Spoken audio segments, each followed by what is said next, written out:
ठाकुर जी जिससे प्रेम करते हैं उसका जब धन गलत स्थान पर खर्च होता है तो ठाकुर जी को बहुत पीड़ा होती है।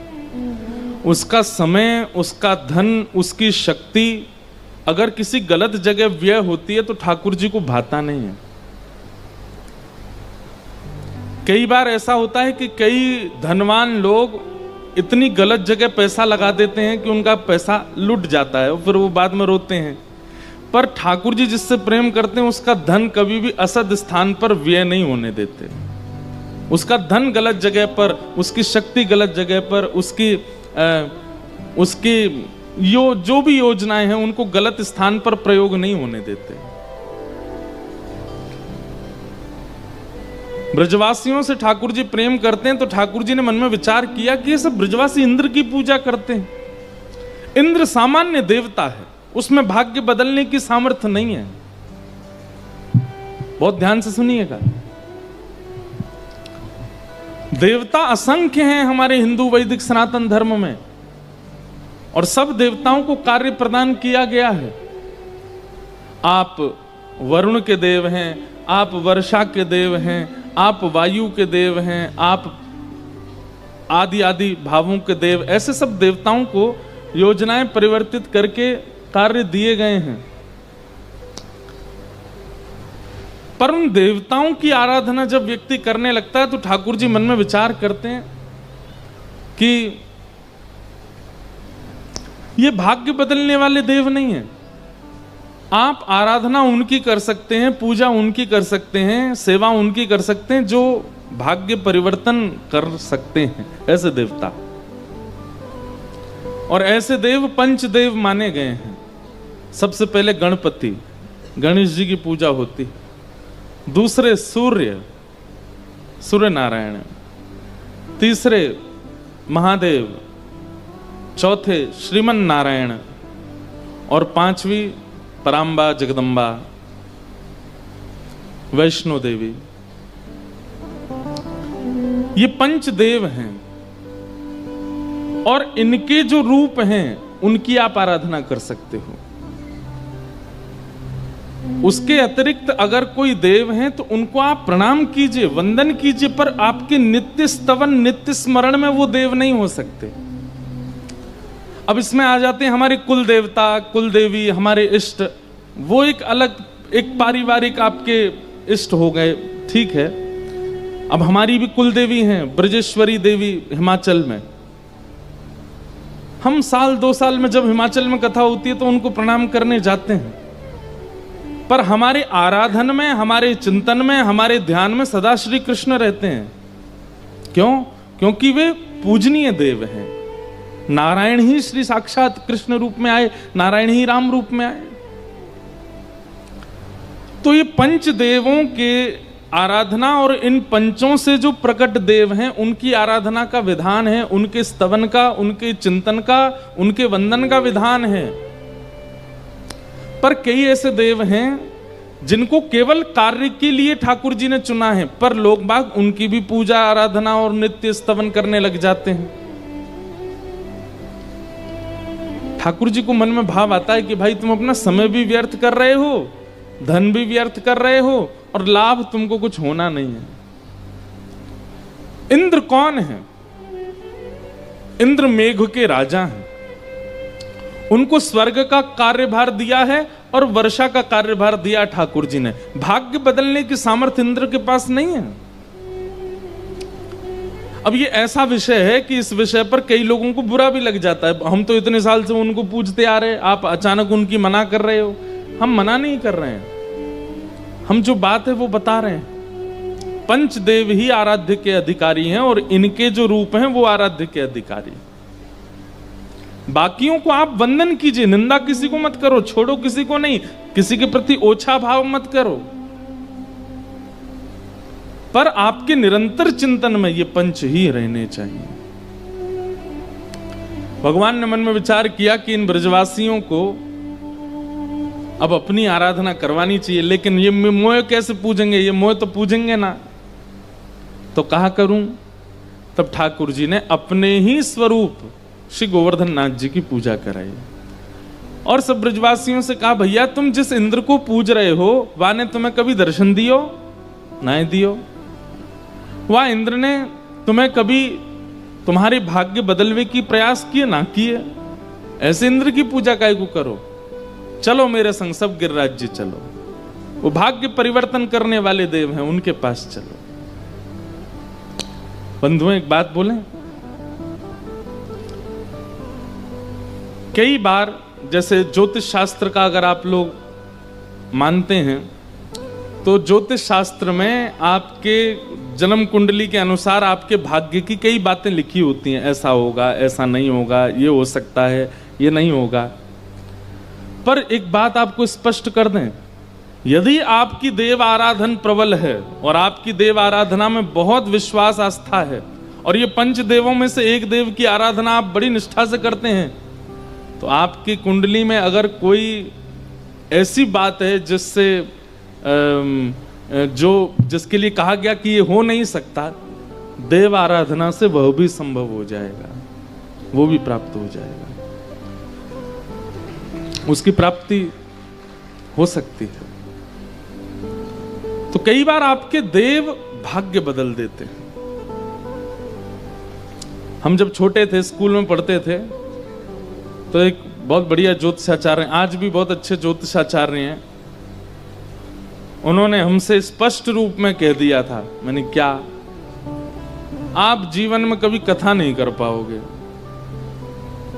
हमें 10 साल हो गए कथा करते करते। अब वो हमको मिलते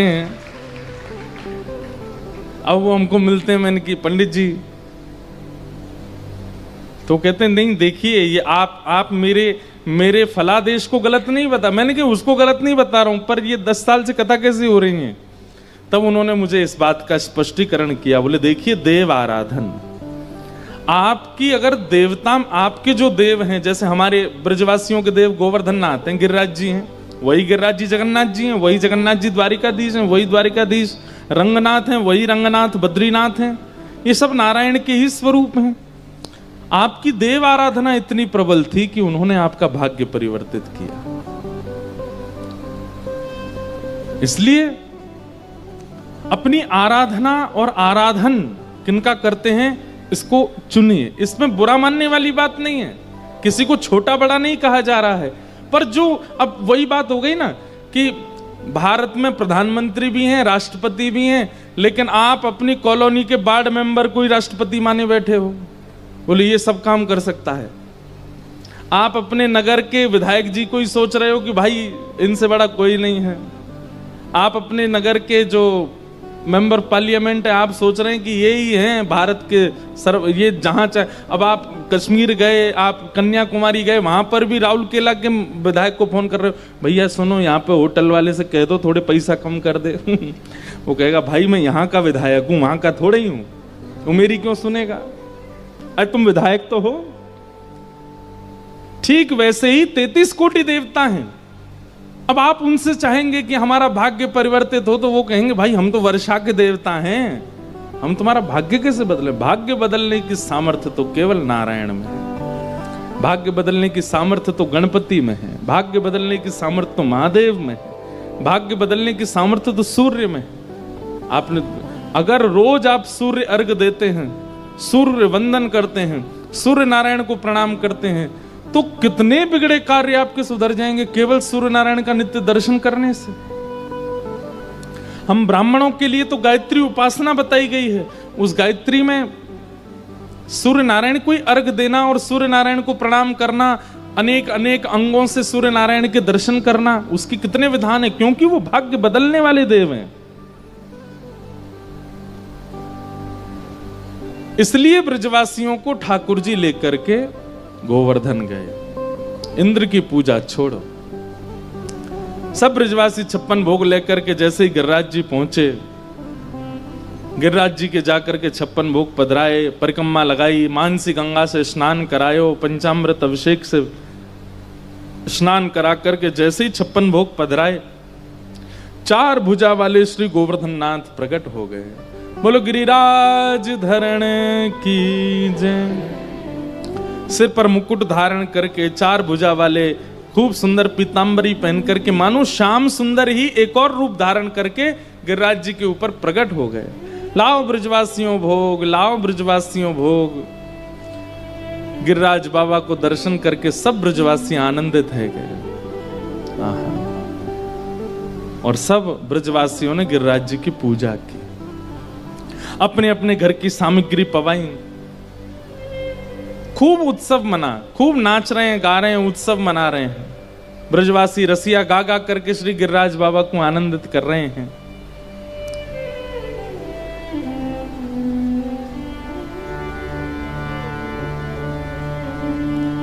तभी इंद्र को पता चला कि मेरी पूजा ब्रजवासियों ने बंद कर दी है। अब देखो ये भी एक बात समझने की, अगर पंचदेव की आराधना आप करते हो और कहीं उनकी आराधना में आपसे चूक हो जाती है तो पंचदेव कभी नाराज नहीं होते। लेकिन पंचदेव से विलग देवी देवताओं की अगर आप आराधना करते हो और उनकी आराधना में आपसे इतनी भी चूक होती है तो उसका वो दंड बहुत जल्दी, वो फल नहीं देते। आप आराधना कितनी भी अच्छी करो वो फल जल्दी नहीं देते, लेकिन आप चूक कर दो तो दंड बहुत जल्दी देते। हमारा दिया नहीं जलाया, हमारे लिए यो नहीं किया, हमारे लिए यो नहीं, तुमने ये बोला था ये नहीं किया, आदि आदि सब बातें। पर पंचदेव नाराज नहीं होते। आप आराधन करो अच्छा है, नहीं करो तो उन पे इतना समय नहीं कि वो कोई अपनी स्तुति कराने के लिए नहीं बैठे हैं। उनमें और मानवों में अंतर क्या रहेगा? मानव का स्वभाव होता है कि मेरी सब जगह पूछ हो, मेरा सम्मान हो, मुझे माला पहनाओ, मेरी आरती करो, मुझे वंदन करो। ये तो मानवों का स्वभाव होता है, देवताओं का थोड़ी होता है। आपकी माला चढ़ाने से वो प्रसन्न होते हैं? नहीं। आप आराधन करो तो अच्छा, नहीं करो तो वे नाराज नहीं होते हैं, वो रुष्ट नहीं होते हैं। और हमने आपको कई बार कथा बताया कि ठाकुर जी के रुष्ट होने का केवल एक कारण है, उनके भक्त का अपमान मत करो। बस आप उनकी आराधना मत करो, आप जगन्नाथ जी मत जाओ, आप महाप्रसाद मत पाओ, आप ध्वजा जी को वंदन मत करो, लेकिन जो कर रहा है उसको छेड़ो भी मत। उससे ठाकुर जी नाराज होते हैं। उसको क्यों रोक रहे हो? तुम नहीं करते तो चलो ठीक है, पर जो पंचदेव में नहीं है ऐसे देवी देवता, वो तो छोटी छोटी बात पर नाराज हो जाते हैं। आपने ऐसा क्यों नहीं किया? इसीलिए इंद्र नाराज हो गया और इंद्र ने नाराज हो करके मेघमालाओं को आज्ञा कर दी, पूरे ब्रजमंडल पर इतनी वर्षा करो कि ये सारे ब्रजवासी डूब जाएं। अच्छा, सैकड़ों सालों से ये तुम्हारी आराधना कर रहे हैं और एक बार इन्होंने चूक कर दी तो तुम उनको नष्ट करने पर आ गए।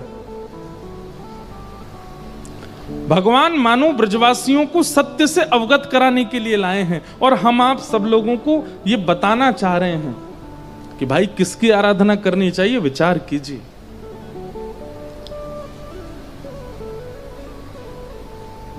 बहुत देवी देवता हैं हमारे भारत में, ऐसे भी हैं जिनका वैदिक कोई स्वरूप नहीं है, वैदिक नाम नहीं है, वो भी पूजे जा रहे हैं।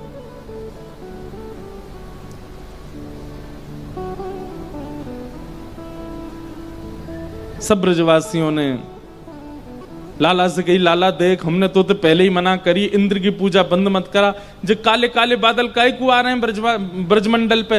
ठाकुर जी बोले चिंता मत करो, जिनकी शरण में आए हो उन पे भरोसा करो, जो सबन की रक्षा करेंगे। हमारे सूरदास जी ने बड़े अच्छे अच्छे पद ठाकुर जी की गोवर्धन लीला के प्रस्तुत किए हैं। ठाकुर जी सब ब्रजवासी इनसे कह रहे हैं, जिनकी शरण में आए हो इन पे पूर्ण भरोसा रखो, जो सबन की सेवा करवाएंगे।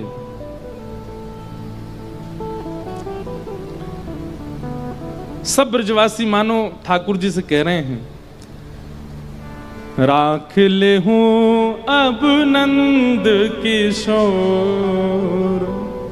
राख ले हूं अब नंद किशोर, राख ले हूं अब नंद किशोर, राख ले अब नंद किशोर।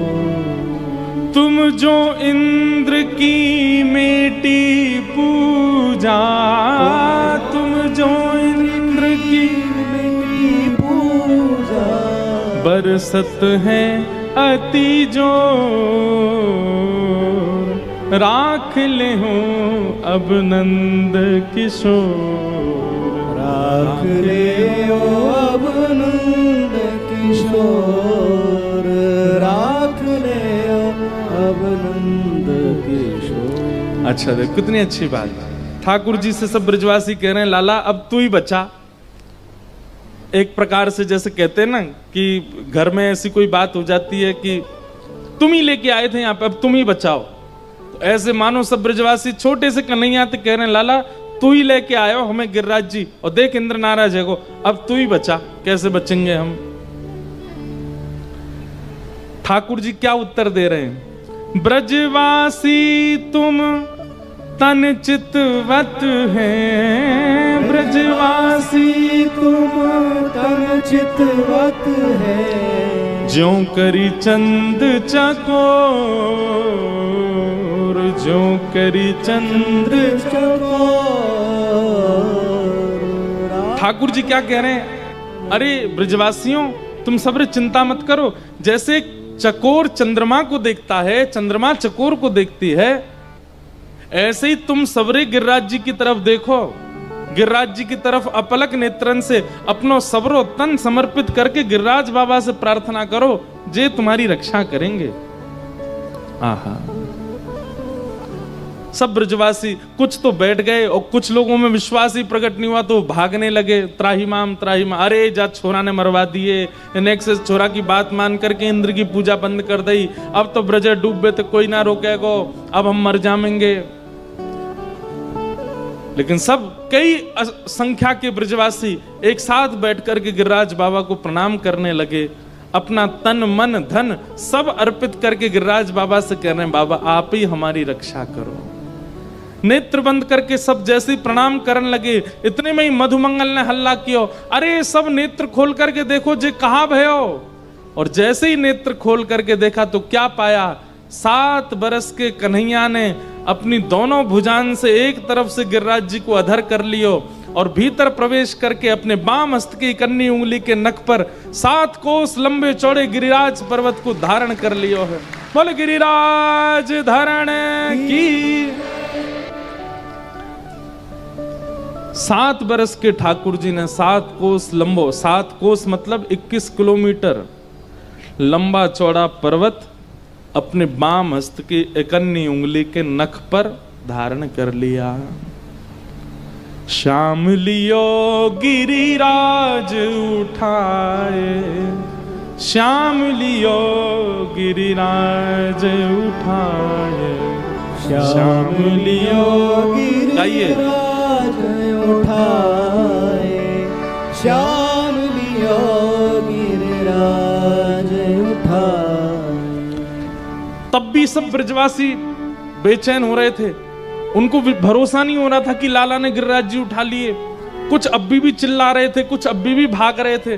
ठाकुर जी गिरिराज जी उठा करके सबको समझा रहे हैं। क्या कह रहे हैं? धीर धरो हर कहत सबिन सो, धीर धरो हरि कहत सबिन सो, गिरि गोवर्धन करत सहाय, गिरि गोवर्धन करत सहाय, श्याम लियो गिरिराज उठाए, श्याम लियो गिरिराज उठाए। काहे को व्याकुल भय दौड़त, काहे को व्याकुल भय दौड़त। एक प्रकार से बहुत ध्यान से सुनिए, जब मन विचलित होता है आप लोगों का संसार की क्रियाओं में, संसार के अपने जीवन की परिस्थितियों में, इस पद को गाया करो, अपने मन को सुनाया करो। ठाकुर जी जैसे ब्रजवासियों से कह रहे हैं क्या? काहे को व्याकुल भय दौड़त, काहे को व्याकुल भय दौड़त, रक्षा करे गिरि गोवर राय, रक्षा करे गिरि गोवर राय। अरे तुम इतने व्याकुल होके क्यों भाग रहे हो दुनिया में? ये गिरिराज जी रक्षा करेंगे ना तुम्हारी, इनके भरोसे हो जाओ, इनको प्रणाम कर लो। आहा। सूरदास नारी नर ब्रज के, सूरदास नारी नर ब्रज के। जब ठाकुर जी ने गिरिराज जी उठा लिए, सब ब्रजवासी चारों तरफ से घेर करके खड़े हो गए, तब सब ब्रजवासी लाला के चरण पकड़ करके निवेदन कर रहे हैं, सूरदास नारी नर ब्रज के, सूरदास नारी ब्रज के। कहत धन्य तुम कुंवर कन्हाय, कहत धन्य तुम कुंवर कन्हाय। श्याम लियो गिरिराज उठाए, श्याम लियो गिरिराज उठाए। ठाकुर जी ने गिरिराज जी उठा लिए। सब ब्रजवासी दौड़ करके भीतर आ गए, लेकिन गिरिराज जी, ये तो सामान्य सी बात है कि किसी भारी वस्तु के बीच में कुछ रख दोगे तो वो भारी वस्तु कभी इधर डोलेगी, कभी इधर डोलेगी। अब गिरिराज जी कभी इतकू जामे, कभी इतकू जाम, बीच में ठाकुर जी खड़े। अब जहां की तरफ गिरिराज जी नीचे आमे, वहां के ब्रजवासी सबरे चिल्ला में, अरे लाला बचाइयो बचाइयो बचाइयो। सब ब्रजवासी के लाला कैसे बचाएगो, वो बचावे को यहाँ आवेगो तो पल्लंग को गिरिराज जी डूब जाएंगे। तो अपनी अपनी छड़ी लेकर के सब ब्रजवासी गिरिराज जी को ऊपर करने को प्रयास करें, और यही भाव से दूर दूर तक सब ब्रजवासी अपनी अपनी छड़ी लगा करके खड़े हैं। ठाकुर जी से कह रहे हैं, लाला अब गिरिराज जी टिक गए, हमने अपनी अपनी छड़ी लगा ली है ऊपर, गिरिराज जी नीचे जमीन पे बिल्कुल कठोर अपनी छड़ी लगा के दी है हमने। अब जे गिरिराज बाबा नीचे नहीं आएगा, तू अपनी उंगली हटा ले। ठाकुर जी बोले, ये कोई पेड़ ना है, ये कोई पत्ता ना है, ये कोई झोंपड़ी की झाड़ फूस ना है, पर्वत है पर्वत। छड़ी इन पे ना टिकेगो, और 21 किलोमीटर लंबा चौड़ा पर्वत, तुम जानो ना हो यहाँ में कितनो भारी वजन है जो छड़ी इन पे ना टिक पावेगो। ब्रजवासी बोले, तो तू यूं कहना चाह रहा है कि तेरी नेक्सी से उंगली पर टिक रहा है जी? ठाकुर जी बोले, और नहीं तो कहा, मेरी उंगली पे ही तो टिक रहे हैं जी। ब्रजवासी एक दूसरे को मुंह देख करके बोले, देखो या की बात तो सुनो, यूं कह रहा हो हमारी छड़ी इन पर ना टिक रहे, या कि उंगली पर टिक रहे हैं जी गिरिराज जी। ठाकुर जी बोले, हम बे जी मेरी उंगली पे ही टिक रहे हैं। लाला तू हमारी बात मान, चल बहुत है गई तेरी बात, अब ज्यादा बने मत हमारे आगे, अपनी उंगली हटा ले, हमने छड़ी लगा ली है। ठाकुर जी बोले, देख ले संभाल लियो भैया। बोले, तू चिंता मत कर, तू उंगली हटा अपनी। और सब ब्रजवासी कस करके खड़े है गए, बोले तू हटा ले अपनी उंगली। जैसे ही ठाकुर जी ने नेक उंगली नीचे करी, महाराज विशाल पर्वत गड़गड़ करके नीचे आने लगा, चट चट चट चट चट, दूर दूर तक सबकी छड़ियां टूटने लगी। ब्रजवासी सब चिल्लाए, लाला संभाल संभाल संभाल। नन्हे से कन्हैया फिर से ऐसे खड़े है गए, और गिरिराज जी वहीं स्थिर हो गए।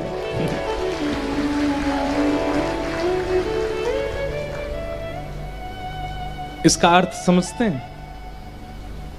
कई बार हमारे जीवन में संकट आता है तो हम महाप्रभु जी से प्रार्थना करते हैं, हे महाप्रभु कुछ रक्षा करो।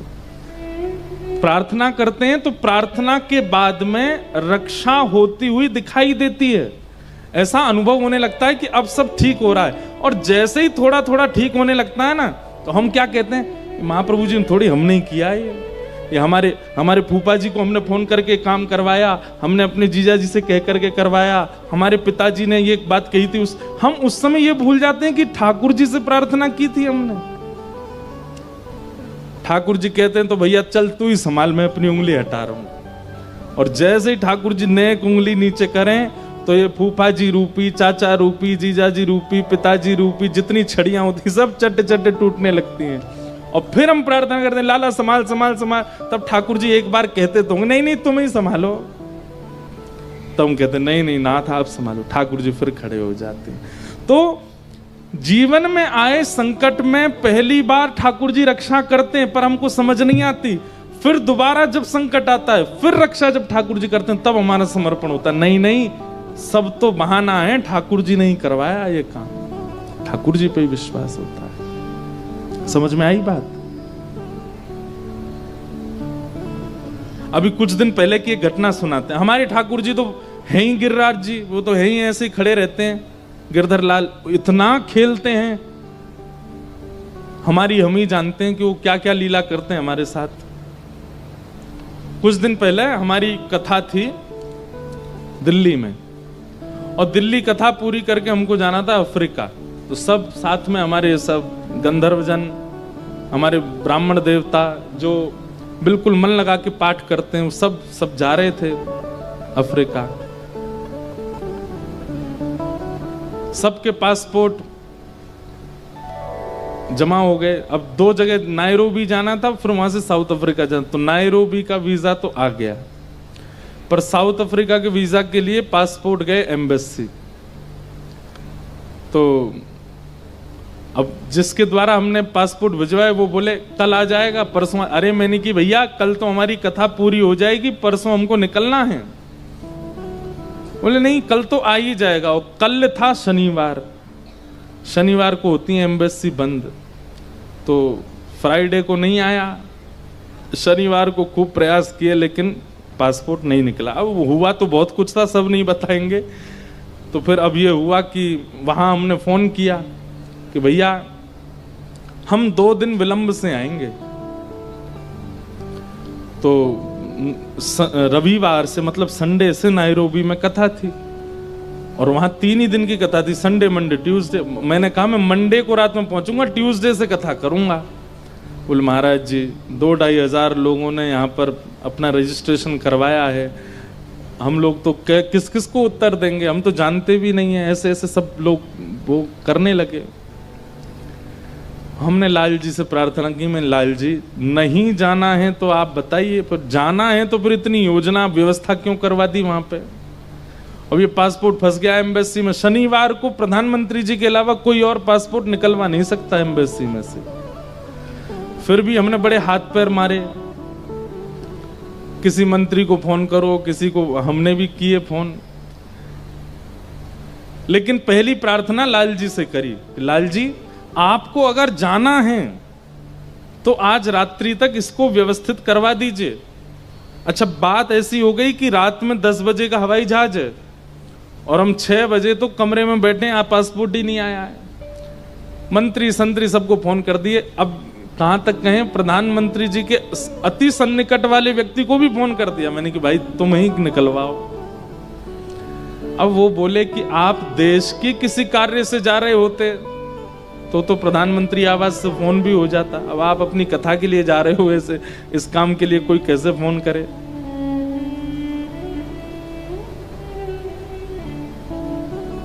हमारे एक पंडित जी लाल जी के आगे थोड़े से भावुक हो गए। बोले कि हे लाल जी आपकी नाक कट जाएगी अगर नहीं पहुंचे तो। 2-2.5 हजार लोग आप पर और आपके व्यास जी दोनों पर संशय करेंगे, ऐसा मत करो, पासपोर्ट निकलवा दो। शनिवार और शाम के 6, मतलब शनिवार को अगर एम्बेसी खुलती भी है तो हाफ डे 12 बजे बंद हो जाती है। और विदेशी एम्बेसियों में ऐसा होता है शनिवार रविवार पर ये किसी की नहीं सुनते।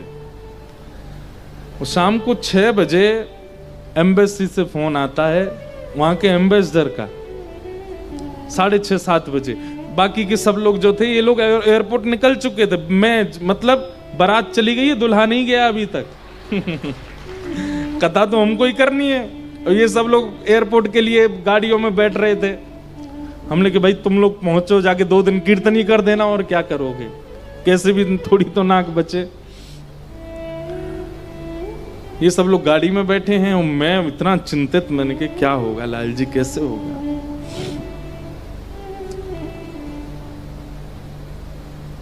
6:30-7 बजे एम्बेसडर का फोन आता है एम्बेसी के, और वो बोलता है कि आपके पास 15 मिनट हैं, 15 मिनट में साउथ अफ्रीकन एम्बेसी आइए, अपना पासपोर्ट लेके जाइए यहां से। अब हम ये भी नहीं पूछ पाए कि वीजा लगा के दिया है कि नहीं। जैसे ही वहां पहुंचे उसने बाहर आकर के पासपोर्ट दिया। पासपोर्ट जब खोल के देखा तो वो 15 मिनट पहले ही वीजा लगा करके दिया उसने। अब उससे ये भी नहीं पूछ पा रहे हैं कि भाई तुमको किसने कहा कि तुम वीजा लगाओ, मतलब हमने तो 10 जगह फोन किए, किसके फोन से तुम कह रहे हो। तो हमने अपने साथ में एक भैया थे, उनको कहा मैंने कि देख भाई पासपोर्ट तो आ गया, वीजा भी आ गया, हम जा रहे हैं अफ्रीका, लेकिन मैंने कहा अभी तुम किसी का भी फोन आवे ना, जितनों को फोन किया है उसमें अनुभव करना कौन कहेगा कि मैंने फोन करके करवाया। मुझे ऐसा विश्वास है किसी के फोन से नहीं हुआ, ये हमारे लाल जी ने ही करवाया है, लेकिन फिर भी तुम प्रतीक्षा करो। अभी बात सुनो, पूरी सुनो, मैंने प्रतीक्षा करो, कौन फोन करके कहेगा कि वीजा मिल गया, तब हम देखेंगे कि लाल जी ने करवाया कि किसी नेता ने करवाया। आप विश्वास मानेंगे, दसों को जितनों को फोन किया था, प्रधानमंत्री आवास से लेकर के और सब लोगों को, सबके फोन आए, सब क्या बोलते हैं, इस बार के लिए क्षमा कर दीजिएगा, 3 दिन बाद मंडे है, उस दिन आपका वीजा मिल जाएगा, पासपोर्ट है। अब मैं एयरपोर्ट पे बैठा हूं, मैं कह रहा हूं कोई बात नहीं, अब तो कार्यक्रम तो स्थगित हो गया है, आप अगली बार प्रयास करना। और हम लिखते जा रहे हैं, एक से काम नहीं बना। दूसरे मंत्री का फोन आया, बोल महाराज जी आपने बहुत कम समय में बताया, मैंने तो फोन किया पर वहां से काम नहीं बन पाया है, और आप कैसे भी मंडे तक रुक जाओ। मैंने कहा कोई बात नहीं भैया, आप जैसे भगवान की इच्छा। तीसरे किसी एजेंट का फोन आया, बोले महाराज जी ये तो बहुत ही क्रिटिकल मामला है, मैं तो कुछ काम करवा ही नहीं। मैंने कोई बात नहीं, आप सब बिल्कुल निश्चिंत सो जाओ, हम फिर कभी चले जाएंगे, और मैं फ्लाइट में बैठ रहा हूं। जब 3 दिन बाद नायरोबी से फोटो डले सब जगह, तो सबके फिर मैसेज आए, महाराज जी डिड यू गॉट वीजा, हमने फोन कर दिया था। मैंने कहा हाँ तुमने ही किया था फोन, फिर उस दिन मना क्यों कर रहे थे कि तुम्हारे फोन से नहीं हुआ। तो छड़ी तो सबने लगाई थी, लेकिन गिरिराज जी तो हमारे गिरधर लाल ने ही धारण किए थे। ऐसे ही जीवन में भैया कितनी भी कठिन परिस्थिति होती है, आप सब जगह प्रयास कर लीजिए, इनसे बन जाए, उनसे बन जाए, उनसे बन जाए, लेकिन एक बार इनसे प्रार्थना करना।